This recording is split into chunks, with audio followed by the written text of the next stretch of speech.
आपका स्वागत है। मैं विवेक बिंद्रा, मोटिवेशन स्पीकर और बिजनेस कोच। ठीक पढ़ा आपने, नेपाल के बारे में आज का वीडियो। स्वयंभूनाथ, बौद्धनाथ, मुक्तिनाथ, पशुपतिनाथ। बहुत प्रेम है मुझको नेपाल से। दुनिया के लोग नेपाल आते हैं, लेकिन क्यों हुआ ऐसा कि नेपाल आज दुनिया के 25 सबसे गरीब देशों में उसका नाम आ गया।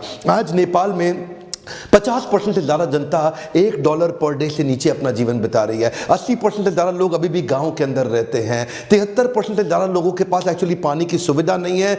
20% ही लोग ऐसे हैं जिनको नलके का पानी हफ्ते में 2 दिन के लिए केवल 2 घंटे के लिए मिलता है। बिजली वहाँ आती नहीं, 12 घंटे से ज़्यादा बिजली की सुविधा एक्चुअली दी ही नहीं जा रही किसी को। इतनी कठिनाइयों के दौर से नेपाल क्यों गुजर रहा है? एक्चुअली ये नेपाल चारों तरफ से एक लैंडलॉक्ड कंट्री है। लैंडलॉक्ड का मतलब क्या हुआ? कहीं भी समुद्र इसको टच नहीं करता, क्योंकि समुद्र टच नहीं करता तो इंटरनेशनल ट्रेड के, माल के आवाजाही के, जो ग्लोबल ट्रेड की जो अपॉर्चुनिटीज बिजनेस की एक्स्ट्रा हो सकती थी, वो अब इसके पास है नहीं। चारों तरफ से कवर्ड है और ऊपर दूसरी तरफ से सारी पहाड़ियों से ढका हुआ है। बड़ा टफ सिचुएशन है नेपाल के अंदर। अपने नेचुरल रिसोर्सेज तो है नहीं ना, इनकी अपनी कोई खाने, माइंस अपनी एग्जिस्ट ही नहीं करती हैं। इसके कारण जो 3 करोड़ की जनता है नेपाल की, उसमें से 1 करोड़ की जनता 1/3 बिलो पॉवर्टी लाइन अपना जीवन बिता रही है। इन्हीं सब के बीच में नेपाल के पास है जादुई आंकड़ा 8848। क्या है ये? Mount Everest. पूरी दुनिया जानती है सबसे ऊंची पीक। 8848 के अलावा भी 8000 मीटर से ऊपर वाली 6 और बड़ी चोटियां हैं इनके पास। इसी को जीतने के लिए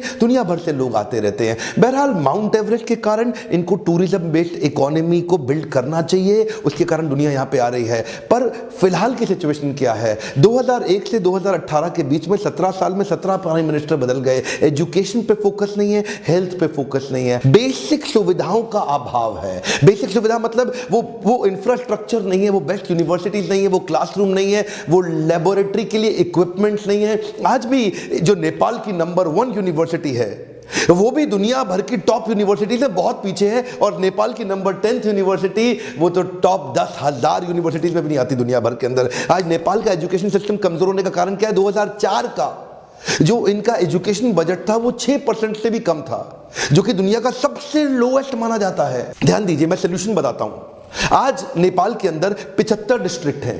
इन 75 डिस्ट्रिक्ट के अंदर अगर पर डिस्ट्रिक्ट 400 बढ़िया धमाकेदार पावरफुल ट्रेन्ड फैकल्टी और टीचर्स अगर हमने दे दिए, यहां पे अगर 400 टीचर जबरदस्त दे दिए, तो वहां इकोसिस्टम में परिवर्तन आना शुरू हो जाएगा।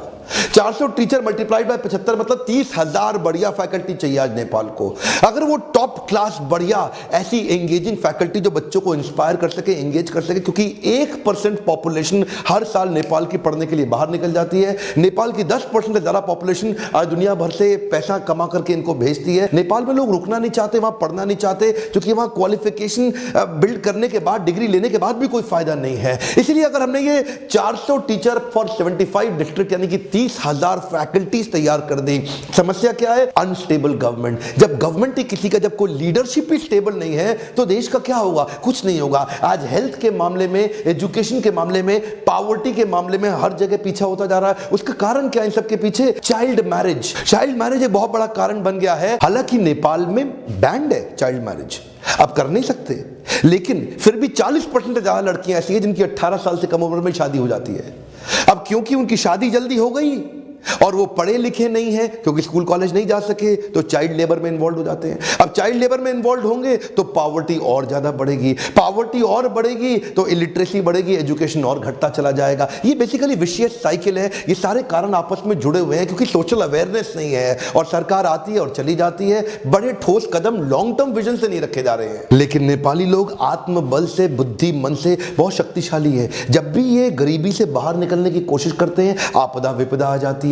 2015 में अर्थक्वेक आ गया। आप जानते हैं टूरिज्म के बाद सबसे ज्यादा इकोनॉमी 27% नेपाल की एग्रीकल्चर पर डिपेंडेंट है, किसानी, खेती पर डिपेंडेंट है। लेकिन हुआ क्या? उस आपदा विपदा के बाद इनके सारे की सारी फसलें नष्ट हो गई, तो वहां से भी बड़ा नुकसान हुआ। और सरकार को वैसे $4 बिलियन मिला था इनके ऊपर खर्च करने के लिए, इनको देने के लिए, रिहैबिलिटेशन के लिए, सपोर्ट करने के लिए, लेकिन 1.5-2 साल तक सरकार उस पैसे को ठीक से बांट ही नहीं पाई, यूटिलाइज ही नहीं कर पाई। उनके डिसीजन मेकिंग में बहुत डिले होते चले गए। एक्चुअली आपको पता है, नेपाल जो है वो कभी भी इंडिपेंडेंस डे नहीं मनाता वो स्वतंत्रता दिवस नहीं मनाता। क्यों? क्योंकि नेपाल पे कभी दुनिया में किसी ने राज नहीं किया। उसके 2 कारण है। एक तो नेपाली अंदर से बड़े ताकतवर, इनके शेरपा, इनके गोरखा बड़े शक्तिशाली हैं। लेकिन दूसरा एक और रीजन है किसी और देश ने कभी ज्यादा सोचा ही नहीं नेपाल को इन्वेड करने के लिए। जानते हैं क्यों? फॉर्मूला है E इज इक्वल टू ई। जहां पे है इकोनॉमी वहीं होता है एम्पायर। क्योंकि इकोनॉमी कमजोर रही है नेपाल की, इसीलिए किसी ने बहुत लंबे समय तक जान ही नहीं लगाई है। छोटे मोटे हमले हुए, लेकिन आज 125 भाषा बोले जाने वाला, इतनी जबरदस्त सुंदर संस्कृति वाला, इतना खूबसूरत देश, लेकिन किसी ने समय ही नहीं लगाया इसके ऊपर कि मैं इसको जीत लूं। क्यों? क्योंकि इकोनॉमी कमजोर रही शुरू से। इसलिए इकोनॉमी को ग्रो करने के लिए ठोस कदम उठाने बहुत जरूरी है। अब देखिए, इन्फ्लेशन रेट जो है वो 10.5% है, महंगाई दर, और इकोनॉमी ग्रो कर रही है 1.5%। महंगाई दर 10.5%, इकोनॉमी की ग्रोथ केवल 1.5%। आज आप देखें, एक्सपोर्ट इनके है ही नहीं लगभग, और इंपोर्ट सब कुछ बहुत ज्यादा हो रहा है। पेट्रोल, डीजल, सेकंड हैंड गाड़ियां, नई गाड़ियां बहुत एक्सपेंसिव है, हर एक चीज इंपोर्ट कर रहे हैं। आज $10 अरब से ज्यादा का व्यापार घाटा इनका पिछले साल हुआ है, $10 अरब से ज्यादा का। Please try and understand, basic सुविधा, सड़क, बिजली, पानी एग्जिस्ट नहीं करती है। पानी के मामले में दुनिया का सेकंड लार्जेस्ट वाटर रिजर्वायर है इनके पास। जो फ्रेश वाटर होता है ना पीने का, वो दुनिया का सेकंड लार्जेस्ट, लगभग 3% पृथ्वी का फ्रेश पानी केवल नेपाल के पास है, जमीन के नीचे। लेकिन इतना स्वच्छ पानी होने के बावजूद, हिमालय से दुनिया भर की नदी आने के बावजूद, इंडिया पाकिस्तान तक इनका पानी जा रहा है, लेकिन इनके पास इंफ्रास्ट्रक्चर नहीं है कि उसको पाइपलाइन बिल्ड करके नलके के थ्रू वो पानी आम नेपाली को दे सके। 44,000 बच्चे पानी की पैदा होने वाली बीमारियों के कारण हर साल मर रहे हैं नेपाल के अंदर। क्षमा चाहता हूं, बहुत कठोर लग रहा है, लेकिन अगर ऐसी कोई लीडरशिप स्टेबल आ जाए, पार्टनरशिप्स बिल्ड कर लें 4-5 अच्छे देशों के साथ में, जो मिलकर के उनको वो इंफ्रास्ट्रक्चर बिल्ड करने में मदद करें, पब्लिक प्राइवेट पार्टनरशिप के साथ वो मॉडल लेकर के आए, बड़े कॉर्पोरेट्स को इनवाइट करें जो उनको वो स्टेबल इंफ्रास्ट्रक्चर दें। ईज ऑफ डूइंग बिजनेस के मामले में नेपाल अभी भी पीछे है। भूटान आपका पड़ोसी देश, वो भी लैंडलॉक्ड है, लेकिन वो थोड़ा सा अच्छा है आपसे ईज ऑफ डूइंग बिजनेस के मामले में। अगर नेपाल की सरकार ईज ऑफ डूइंग बिजनेस पे फोकस करे, 13.5% का इनका मैन्युफैक्चरिंग प्रोडक्शन का आउटपुट है इनके जीडीपी में कॉन्ट्रीब्यूशन। अगर मैन्युफैक्चरिंग प्लांट्स और लग जाएं,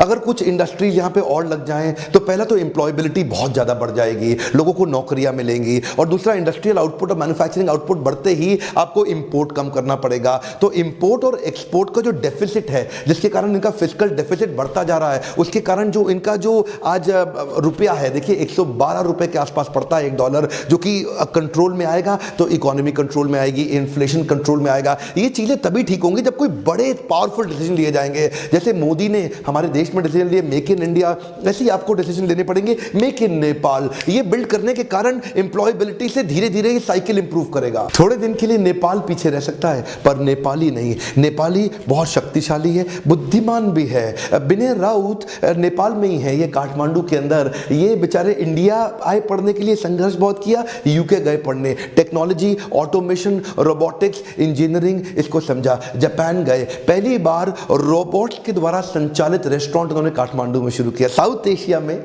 पूरे साउथ एशिया में ये नेपाल ही का पहला ऐसा रेस्टोरेंट, नाउलो रेस्टोरेंट विनय राउत का, जहां पे रोबोट आके ऑर्डर लेता है और रोबोट आकर के ऑर्डर सर्व करता है। नेपाली शेरपा के बारे में नहीं जानते? हाँ, इतने पावरफुल शक्तिशाली, यही तो वो हैं जो लोगों को 8848 की हाइट पे चढ़ा देते हैं। कई शेरपा बड़े फेमस रहे, उनमें से तेंजिंग नाम सुना है? तेंजिंग नोर्गे ने पहली बार माउंट एवरेस्ट चढ़ा था, और पेम्बा दोरजी ने फास्टेस्ट माउंट एवरेस्ट चढ़ने का रिकॉर्ड बनाया। 8 घंटे 10 मिनट में ही माउंट एवरेस्ट चढ़ डाला। और शेरपा के बाद नेपाल का गोरखा। ये गोरखा कौन है? गोरखा पूरी दुनिया जानती है गोरखा के बारे में। हाँ, British army, Indian army, Nepali army, इतने साहसी, बड़े कठोर, परिश्रमी, इनसे तेज फुर्तीला, इनसे तेज सोचने वाला, लंबे समय तक लड़ाकू की तरह लड़ पाने वाला, हार ना मानने वाला, 30-30 लोगों को अकेले खत्म कर देने वाला। और बाहुबली कोई नहीं है सर, ये गोरखा ही असली बाहुबली है। बाहुबली तो फिक्टिशियस कैरेक्टर था। रजनीकांत असली में शक्ल देखिए ना रजनीकांत की, बुरा नहीं मानना, गोरखा ही असली रजनीकांत होते हैं। इसलिए मानिक शॉ क्या बोले, अगर तू कहता है कि तुझे मौत से डर नहीं लगता, या तो तू झूठ बोल रहा है या तू गोरखा है। केवल क्योंकि गोरखा ही ऐसा है पूरी दुनिया में जिसको मौत से डर नहीं लगता। नेपाल में नेपाली बड़े जबरदस्त हैं। नेपाल को बनने में टाइम लगेगा, और यही नेपाली मिल के बनाएंगे नेपाल को। और सुनिए, दोहा और कतर के तो दूतावास ने अपनी वेबसाइट पे लिख दिया नेपालियों के बारे में कि नेपाली कामगार अपनी मेहनत, लगन और वफादारी के लिए जाने जाते हैं। ये लोग मुश्किल से मुश्किल मौसम में भी काम कर सकते हैं। नेपाली लोग जहां जाते हैं अपनी इज्जत जरूर बढ़ा देते हैं। मनीषा कोइराला के बारे में आप जानते ही हैं। उदित नारायण के मीठे संगीत को आप हमेशा से सुनते आ रहे हैं। आचार्य बालकृष्ण, जिन्होंने तो एक्चुअली हमारे देश के अंदर सारी विदेशी कंपनियों को उखाड़ दिया। Vinod Chaudhary, he is the first and the only billionaire, Forbes की लिस्ट में आया है, the only billionaire of Nepal. 80 से ज्यादा कंपनीज का कंग्लोमरेट है इनका, Chaudhary group of companies. Vinod Chaudhary का नाम आज पूरा नेपाल जानता है। अतिथि देवो भव, ये तो हर नेपाली व्यक्ति के व्यवहार में आपको प्रेम पूर्वक दिख ही जाएगा। अब नेपाल को करना क्या चाहिए? अगली स्ट्रैटेजी, इसको टूरिज्म बेस्ड इकोनॉमी में कन्वर्ट करने का प्रयास करना चाहिए। जैसे कि आपने दुबई को देखा, सिंगापुर को देखा, मलेशिया कुआलालंपुर को देखा। टूरिज्म बेस्ड इकोनॉमी बिल्ड करने के लिए 2020 पे बड़ा फोकस बिल्ड करना चाहिए। ये विजन रखना लीडरशिप के लिए जरूरी है। क्यों? क्योंकि धार्मिक रेलेवेंस भी बहुत ज्यादा है। माउंट एवरेस्ट के अलावा व्यासदेव का जन्म यहीं हुआ, माता सीता का जन्म यहीं हुआ, लव कुश का जन्म भी यहीं हुआ, भगवान बुद्ध का जन्म भी यहीं हुआ, सीता और राम का विवाह भी यहीं हुआ, और हनुमान जी भी तो यहीं आए थे संजीवनी बूटी लेने के लिए। इतने सारे सुंदर मंदिर, इतना सुंदर हिमालय पर्वत। आज जानते हैं मलेशिया के अंदर साल में 1,40,00,000 लोग आज कुआलालंपुर जा रहे हैं एज ए टूरिस्ट। सिंगापुर के अंदर लगभग 1.5 करोड़ लोग साल में जा रहे हैं। दुबई के अंदर भी लगभग 2.25 करोड़ लोग जा रहे हैं। लेकिन नेपाल में 7.5 लाख लोग आ रहे हैं। आज देखिए, उनकी करेंसी बड़ी महंगी है, नेपाल की करेंसी बहुत सस्ती है, बहुत ऑप्टिमाइज पड़ती है। क्यों नहीं ऐसा करें कि मैं और आप, हम सब मिलके नेपाल को ब्रांड करें एक सुंदर खूबसूरत टूरिस्ट डेस्टिनेशन के रूप में। आज भारत के साथ नेपाल इतना सुंदर मित्रवत हमारा संबंध है, क्यों नहीं हम नेपाल को प्रमोट करने में मदद करें? अगर हमारा पड़ोसी देश हमारे साथ मिलकर आगे बढ़े और खूबसूरत टूरिस्ट डेस्टिनेशन बने तो भारतीयों के लिए भी बहुत फायदा है। भारतीय लोग भी बिल्कुल नजदीक के देश में जाएंगे। अच्छा, सोल्यूशन के लिए डिटर्मिनेशन चाहिए। एक बार 4x4 किलोमीटर का, यानी कि लगभग 16 स्क्वायर किलोमीटर या 20 स्क्वायर किलोमीटर का कोई नेपाल लैंड या काठमांडू लैंड, कोई पावरफुल थीम पार्क बिल्ड करना पड़ेगा। जैसे सेंटोसा आइलैंड है सिंगापुर के अंदर, जैसे जेंटिंग हाईलैंड्स है मलेशिया में, और दुबई में तो आप मेरा वीडियो देख ही चुके हैं, बहुत कुछ है। तो वो थीम डेस्टिनेशन पॉइंट एक बिल्ड करना पड़ेगा। हाँ, कुछ सैकड़ों करोड़ रुपए लगेंगे। या तो आप सरकार को नेपाल की लोन ले लें, या पब्लिक प्राइवेट पार्टनरशिप में किसी को बिल्ड करें, या फ्रेंचाइजी आउटलेट ला करके दुबई लैंड का या किसी का ला के यहाँ पे बिल्ड किया जाए, और जिसके साथ मिल करके जैसे आप 70 सिनेमा हॉल बनाएं, वहां पे आइस स्केटिंग तैयार करें, वहां पे वाटर रिवर राफ्टिंग तैयार करें, कुछ स्पोर्ट्स को देख सकते हैं, वाटर स्पोर्ट्स भी कई प्रकार के हैं, या वीडियो थीम पार्क बिल्ड करें, क्लब कैसीनो ले आए, स्काईवे केबल कार लेके आ सकते हैं, लग्जरी होटल ले आए, माउंटेन रेल रोड भी होती है, रोलर कोस्टर राइड या jungle cruise, sea walk, sea aquarium, innovative water sports, Madame Tussauds, ice racing, luxury hotel, food park और ऑब्जर्वेटरी डेक साथ में बना दे।